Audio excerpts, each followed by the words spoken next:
Hello పిల్లలు, నేను మీ అంజలి teacher.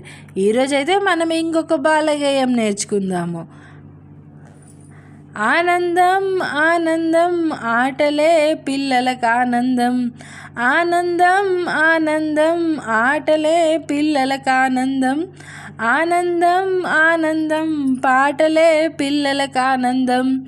ఆనందం ఆనందం పాటలే పిల్లలకు ఆనందం. ఆనందం ఆనందం ఆటలు పాటలే ఆనందం. ఆనందం ఆనందం ఆటలు పాటలే ఆనందం. ఆనందం ఆనందం అల్లరే పిల్లలకు ఆనందం. ఆనందం ఆనందం ఆటలే పిల్లలకు ఆనందం. ఆనందం ఆనందం ఆటలే పిల్లలకు ఆనందం. పిల్లలు, మీరు కూడా ఎలాంటి ఆటలు ఆడతారో కామెంట్ చేయండి. అలాగే మీరు ఆడే ఆటలు కూడా చెప్పండి.